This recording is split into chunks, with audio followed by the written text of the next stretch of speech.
एक बार जापान देश के एक सम्राट को एक सन्यासी से एक विचित्र तरीके का प्रेम हो गया। सम्राट रोज रात को अपने घोड़े पर साम्राज्य के चारों ओर घूमता था।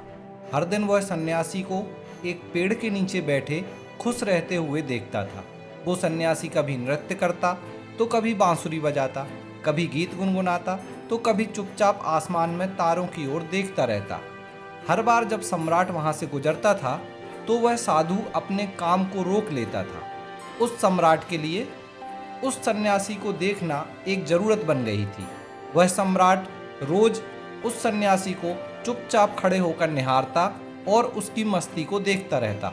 सारा नज़ारा देखकर सम्राट अपने घोड़े पर चढ़कर वापस अपने महल पर लौट आता। धीरे धीरे सम्राट उस साधु में इतनी रुचि लेने लगे कि उन्हें पता ही नहीं चला कि समय कैसे बीत गया। अब तो सम्राट का रोज का काम हो गया था उस सन्यासी को निहारना। जैसे ही शाम होती, सम्राट अपने घोड़े को लेकर उसी पेड़ के पास पहुंच जाता जब सन्यासी अपने अलग अंदाज में रहता था। लेकिन एक दिन सम्राट इतने भावुक हो गए कि वह जाकर उस सन्यासी के पैरों में गिर पड़े और बोले, महाराज, मैं आपको यहाँ और नहीं रहने दूंगा। बरसात का मौसम नज़दीक है। बरसाती मौसम में आप इस पेड़ के नीचे कैसे रहेंगे? मेरे साथ मेरे महल में चलिए और मुझे आशीर्वाद दीजिए। मुझे सेवा करने का मौका दीजिए। इतना सुनते ही सन्यासी खड़ा हो गया, अपना झोला उठाया और कहा, चलिए। सम्राट को यह देखकर बहुत हैरानी हुई। सम्राट बोलने वाले थे कि हम महल चलते हैं, उससे पहले ही सन्यासी बोल पड़ा कि हम कौन से महल में जाएंगे। बल्कि सम्राट सोच रहा था कि सन्यासी कहेगा कि हम महलों में नहीं जाते, हमने अच्छे कपड़े आभूषण आदि सब छोड़ दिए हैं। लेकिन साधु तुरंत चलने को सहमत हो गया। यह सब देखकर सम्राट को थोड़ा आश्चर्य हुआ। उसने सोचना शुरू किया कि क्या मैंने कोई गलती की है? क्या यह आदमी मुझे फिर से छल कर रहा है? क्या यह महल में प्रवेश करने की एक चाल है? अब तो कुछ नहीं हो सकता। उसने मुझे बोलने का मौका भी नहीं दिया। एक बार भी नहीं कहा कि नहीं नहीं, मुझे यहाँ बहुत मज़ा आ रहा है, चाहे गर्मी हो या बारिश, हमारे लिए सब एक जैसा ही है। सम्राट यह सब स्वयं सोच रहा था और मन ही मन में बोल रहा था। जब भोग करने का समय आया तो तुरंत सहमत हो गया। सम्राट के मन में सन्यासी के प्रति सारा आदर खत्म हो चुका था। फिर सम्राट ने सन्यासी को घोड़े पर बैठने का आग्रह किया। तब फिर से सन्यासी ने तुरंत हाँ कह दिया और झट से घोड़े पर चढ़ गया। इस वजह से सम्राट को अपने जीवन में पहली बार जमीन पर चढ़ना पड़ा, जबकि वह सन्यासी घोड़े पर बहुत आराम से जा रहा था। सम्राट का दिल बहुत दुखा। वह अपने आप से बात करने लगा कि मैंने बहुत जल्दी उस साधु पर विश्वास कर लिया। शायद मैंने इस सन्यासी को पहचानने में बड़ी गलती की है। लेकिन अब सम्राट अपने शब्दों को वापस नहीं ले सकता था, क्योंकि वो अपने वचनों पर अडिग था। अब सम्राट के मन से उस सन्यासी के प्रति प्यार और सम्मान पूरी तरह से नष्ट हो गया था। सन्यासी महल में गया और सुखद तरीके से रहने लगा। लेकिन सम्राट की समस्या दिन प्रतिदिन बढ़ने लगी, क्योंकि वह साधु बड़ी मस्ती और आनंद के साथ रहता था। सम्राट साधु से ईर्ष्या करने लगा। जब यह साधु जंगल के पेड़ के नीचे खुश रहता था, तब सम्राट के मन में उस साधु के लिए सम्मान था, क्योंकि तब साधु के पास कुछ नहीं था। लेकिन आज साधु के पास सब कुछ है, ऐशो आराम की जिंदगी है, राजघराने वाला ठाठ है, और फिर भी साधु इतना खुश है। साधु तब भी बांसुरी बजाता था और आज महल में रहकर भी बांसुरी बजाता है। यही देखकर सम्राट के सीने पर जैसे सांप से लौट जाते थे। सम्राट सोचने लगा कि मैं किस प्रकार के आदमी को लेकर आ गया अपने महल में। क्या यह असल में सन्यासी है या ढोंगी है?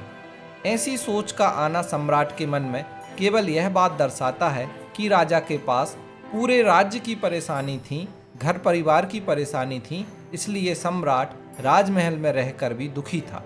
और साधु के पास ना तो परिवार था और ना कोई परिजन जिसकी वो चिंता करता, इसलिए वो जंगल में भी खुश था और राजमहल में भी खुश है।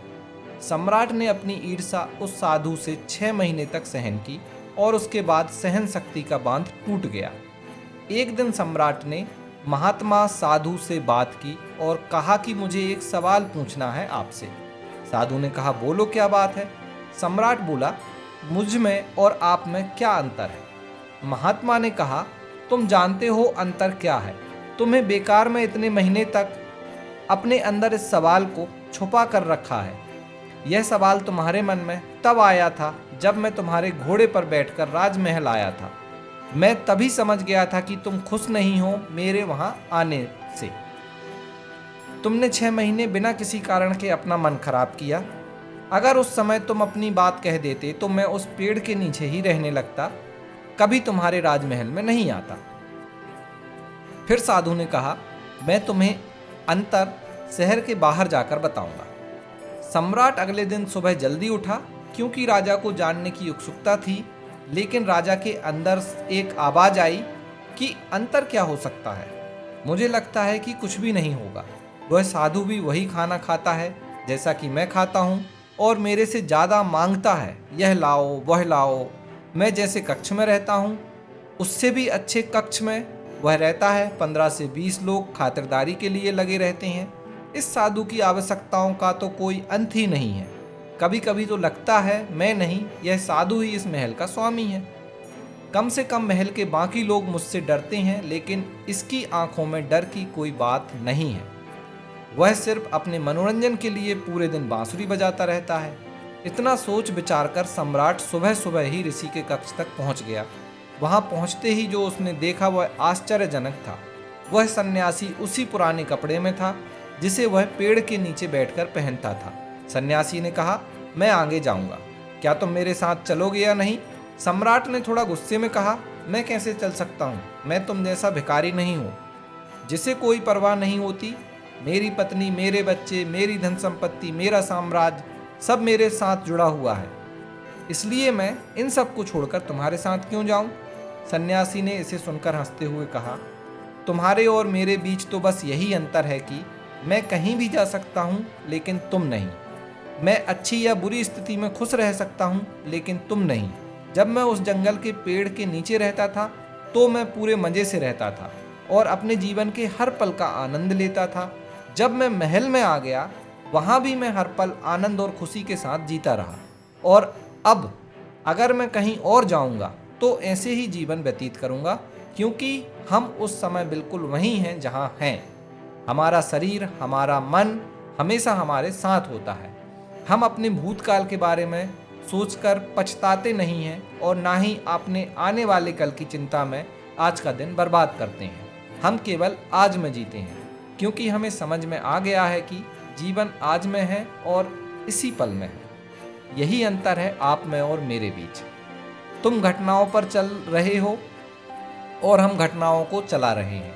तुम्हारे जीवन की खुशी तुम्हारे जीवन की घटनाओं पर निर्भर रहती है, लेकिन हमारे लिए ये घटनाएं सिर्फ जीवन का हिस्सा हैं जिस पर हम थोड़ा भी ध्यान नहीं देते।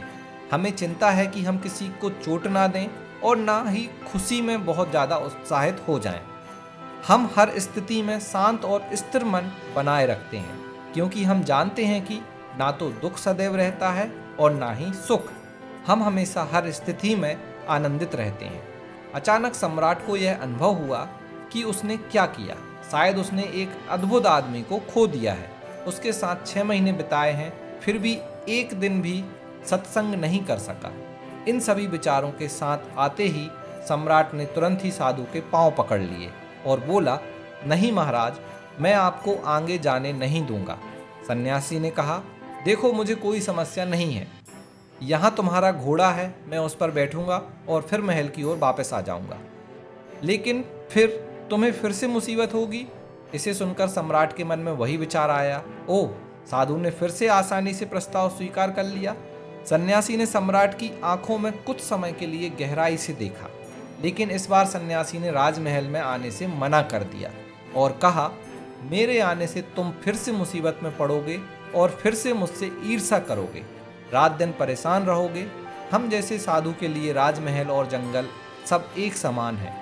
हमें कोई समस्या नहीं है, क्योंकि जिसे समस्या होती है वह सन्यासी नहीं होता। मेरी बांसुरी जंगल में भी बजेगी जैसे वह राजमहल में बजती थी। ऐसा कहते हुए सन्यासी वहां से चला जाता है और सम्राट बस वहीं खड़ा रह जाता है। सन्यासी को जाते हुए देखता रहता है। दोस्तों, हमें इस कहानी से दो बातें सीखने को मिलती हैं। पहली बात, एक व्यक्ति किसी चीज़ का सम्मान तब तक करता है जब तक उसके पास वह चीज़ नहीं होती। उसके बाद व्यक्ति उस चीज़ को वापस पाने के बाद उसे उचित सम्मान देना बंद कर देता है और फिर उसे अपनी गलती का एहसास होता है जब वह चीज़ या व्यक्ति उसके जीवन से चला जाता है।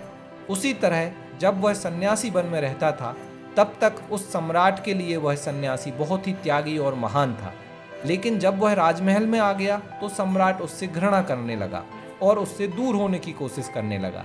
लेकिन जब साधु सम्राट से दूर चला गया तो सम्राट को वह उपयोगी लगने लगा। इसलिए किसी व्यक्ति को अपना बनाने से पहले बहुत सावधानी से सोचें और जब आपके पास हो तो उसे ना त्यागें। सबक नंबर 2, चाहे स्थिति कैसी भी हो हमेशा खुश रहें। जैसे कि सन्यासी जो जंगल में रहते हुए भी पूरी खुशियों के साथ रहता था और महल में भी पूरी तरह खुशी के साथ रहता था। जीवन जीने का सही तरीका है सुख और दुख के लिए समान वचन रखना। यही बात श्रीमद् भगवद गीता में भी कही गई है और यही बात गौतम बुद्ध ने अपने सिद्धांतों में भी कही है। पश्चाताप ना करें, पूर्व के लिए भविष्य की चिंता ना करें, सिर्फ वर्तमान क्षण को पूरी जागरूकता और खुशी के साथ जिएं, फिर आपका जीवन सुख और शांति से भर जाएगा। वीडियो अच्छा लगा हो तो इसे लाइक ज़रूर करें। इसी तरह के और वीडियो देखने के लिए चैनल को सब्सक्राइब जरूर कर लें।